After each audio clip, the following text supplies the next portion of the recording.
साक्षी अपने ससुराल वालों के साथ बहुत खुश थी। उसकी सास माला और पति अजय उसे बहुत प्यार करते थे। लेकिन ये बात उसकी बुआ ललिता को बिल्कुल भी अच्छी नहीं लगती थी, क्योंकि अजय की शादी से पहले उसका पूरे घर पर राज चलता था। लेकिन साक्षी के आने के बाद उसकी अहमियत कम हो गई थी, जिसके चलते वो साक्षी से बहुत जलन खाती। एक दिन सुबह के समय साक्षी रसोई से नाश्ता लाकर डाइनिंग टेबल पर लगा रही थी।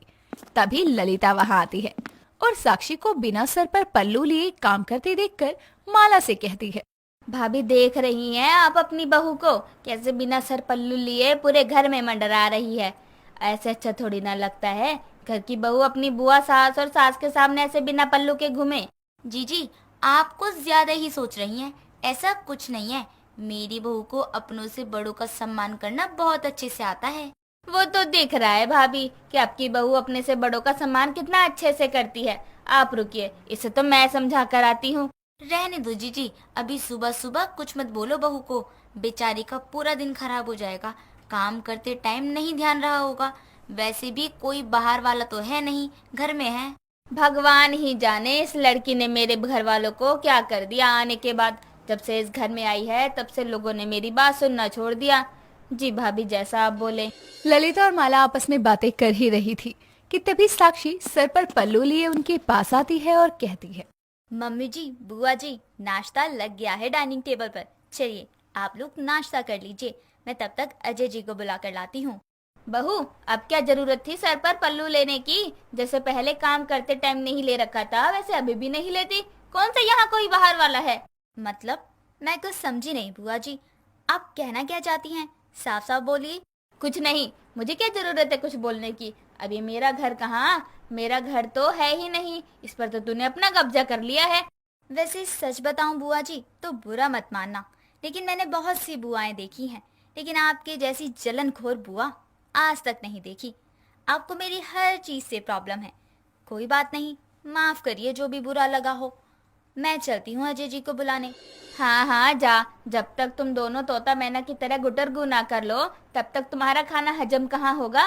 यही कलयुग है, बड़ों के सामने पति क्यों नाम लो, उनसे मिलने की बात करो। शर्म तो आजकल के लड़के लड़कियों में रह ही नहीं गई। हे भगवान, बुआ जी आप कितनी जलनखोर हैं। आप जो बोले सब ठीक है। अगर मैं तोता मैने के साथ गुटरगु करने भी जा रही हूँ तो अपने पति के साथ, किसी और के पति के साथ नहीं। साक्षी इतना कहकर वहां से जाने के लिए जैसे ही पीछे मुड़ती है, तभी उसका सर पीछे खड़े उसके पति अजय से टकरा जाता है और तभी वो कहता है, अरे यार, सुबह सुबह ही सर फोड़ दिया। क्या बिगाड़ा था मैंने तुम्हारा? कितनी जोर से लगी मुझे पता भी है तुम्हें। तूफान मेल की तरह चलती आ रही हो। हाँ, जैसे आप तो बड़ा धीरे चल रहे थे। किसने कहा था आकर मेरे पीछे खड़े हो जाइए चोरों की तरह? बेवजह ही चोट लग गई सुबह सुबह। एक तो आपकी ये जलनखोर बुआ ने जीना हराम कर रखा है, दूसरा आपने भी दर्द दे दिया। सबके सब मेरे ही पीछे पड़े हो। साक्षी इतना कहकर अपना सर पकड़कर अपने कमरे में चली जाती है और अजय अपने ऑफिस चला जाता है। ये सब तमाशा देखकर माला का मन बहुत दुखी हो जाता है। वो भी वहां से चली जाती है, लेकिन ललिता को इस बात से कोई फर्क नहीं पड़ता। वो आराम से अकेले ही डाइनिंग टेबल पर बैठकर नाश्ता करने लगती है। समय बीतता है। तभी एक दिन ललिता अपने कमरे से निकल रही थी और उसकी नजर अजय पर जाती है, जो कि ऑफिस से हाथों में गिफ्ट के पैकेट लिए चुपचाप अपने कमरे में जा रहा था। तभी वो अपने आप से कहती है, आखिर ये लड़का ऐसा भी क्या लाया है जिसे ये चोरी चुपके अपने कमरे में ले जा रहा है? पता करना चाहिए आखिर राज क्या है। शायद कुछ मिर्च मसाला मिल जाए बहू के खिलाफ। मेरा बस चले तो मैं उसे अभी इस घर से धक्के मार के निकाल दूं। इतनी जलन है मुझे उससे। ललिता इतना कहकर अजय का पीछा करते हुए उसके कमरे में पहुंचती है, जहां वो देखती है कि अजय साक्षी को सोने के हार का सेट और एक सुंदर सी साड़ी दे रहा है, जिसे देखकर उसका मुंह खुला का खुला रह जाता है। तभी वो अंदर जाकर जोर जोर से चिल्लाते हुए कहती है, वाह बेटा वाह, अपनी पत्नी को सोने का हार, इतनी महंगी साड़ी देने के लिए पैसे हैं, लेकिन अपनी बुआ के लिए कुछ नहीं है। ये लो, जिसका डर था वही हो गया। फिर तमाशा। अरे क्या हुआ बुआ, क्यों चिल्ला रही हो? सच में आप बड़ी ही जलनखोर बुआ हो मेरी। अरे आपको कभी मेरी पत्नी की खुशी हजम नहीं होती क्या? आखिर ऐसा क्या किया है इसने जो आप इतना तमाशा कर रही हो? मैं जलनखोर बुआ हूँ तो तू क्या है बेटा? जरा मुझे बता। अपनी बुआ के लिए तो कभी इतनी सुंदर साड़ी नहीं लाया आज तक। मेरे जन्मदिन पर भी कभी लाया? इसे देख, बिना तीज त्योहार के इतने महंगे तोहफे दे रहा है। हाँ तो क्या हुआ बुआ, आप भी ले लो। अरे मैं पैसे देता हूँ आपको। अब आप बुजुर्ग लोगों की पसंद नापसंद, अरे भला हमें कैसे पता। मैं भी जिज्जी को बताती हूँ तो कैसे बिना बात के पैसों में आग लगा रहा है। ललिता इतना कहकर कमरे से जाने के लिए जैसे ही कदम बढ़ाती है, तभी माला वहां आ जाती है और उससे कहती है, जीजी, आपको मुझे कुछ भी बताने की जरूरत नहीं है। मुझे सब पहले से ही पता है और ये हार मैंने ही बहू के लिए पसंद किया था।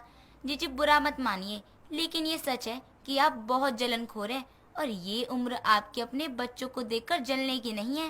भाभी, आप भी इन्हीं लोगों के साथ है। आज तक आपने कभी मुझे सोने का हार नहीं दिया, लेकिन अपनी बहू को दे दिया। कोई नहीं सुनता मेरी अब। ललिता इतना कहकर अपने आंसू पोंछते हुए वहां से चली जाती है। ऐसे ही कुछ दिन और बीतते हैं। तभी एक दिन ललिता और माला मार्केट से घर लौटती हैं और देखती हैं कि साक्षी हॉल में एक लड़के के करीब बैठी बातें कर रही थी। तभी ललिता कहती है, देख रही हो ना जिज्जी, आपकी बहू घर के लोगों के जाने के बाद लड़कों को घर मिलने बुलाती है। ये आजकल का मॉडर्न जमाना। बुआ बस करो, अपनी जलनखोरी में इतनी भी अंधी ना हो कि सही गलत में अंतर ही भूल जाएं आप। ये मेरा दोस्त है, इसकी शादी भी फिक्स हो गई है, वही बताने के लिए आया था। और मैं और क्या बाकी रह गया? बताना तो। जो देखना था देख लिया हमने। पता नहीं आस पड़ोस के लोग क्या सोचते होंगे इस घर के बारे में। कोई नहीं था तब तेरा किसी लड़के को घर बुलाना ठीक नहीं था, लेकिन अगर मैं कुछ बोलूंगी तो फिर से मुझे जलनखोर बुआ का टैग दे देंगे। नहीं जीजी, इस पर आप गलत नहीं हैं। आप जो बोल रही हैं सही बोल रही हैं। मम्मी जी, आप बुआ की बातों में क्यों आ रही हैं? आप इस तरह से मुझ पर शक करके मेरे दोस्त के सामने मेरी इंसल्ट कर रही हैं। बुआ जी, आपका खुद का तो कोई घर है नहीं।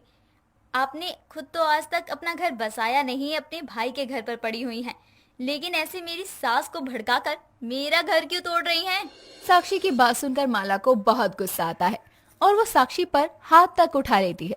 अपने दोस्त के सामने अपने प्रति अपनी सास का ऐसा बर्ताव देखकर उसे बहुत शर्मिंदगी महसूस होती है। उसकी आंखों में आंसू आ जाते हैं और वो अपनी बुआ से कहती है, मुबारक हो मेरी जलनखोर बुआ जी, आज आप मेरी सास को मेरे खिलाफ भड़काने में कामयाब हो गई। लेकिन अपनी इतनी इंसल्ट करवा के अब मैं इस घर में नहीं रह सकती। संभालिए अपना घर और राज कीजिए इस घर पर। ये सब तमाशा देखकर साक्षी का दोस्त वहां से चला जाता है, जिसके बाद साक्षी भी अपना सामान पैक करके घर छोड़कर चली जाती है। कुछ देर बाद अजय ऑफिस से घर आता है, जिसके बाद माला उसे सारी बातें बताती है, जिसे सुनकर वो कहता है, अरे माँ, कैसे बुआ की बातों में आ गई आप। अरे उसने आपको बताया नहीं था, लेकिन उसने मुझसे पूछकर अपने दोस्तों को बुलाया था। अरे तभी तो मैं ऑफिस से जल्दी आ गया। अब मुझे भी मिलना था, लेकिन यहाँ तो सीन ही अलग है।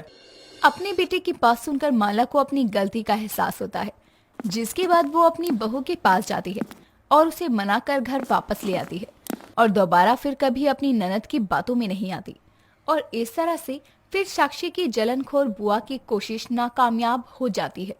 दोस्तों, क्या आपके भी घर में कोई ऐसा रिश्तेदार है जो किसी से जलन की भावना रखता है? हमें कमेंट करके जरूर बताएं।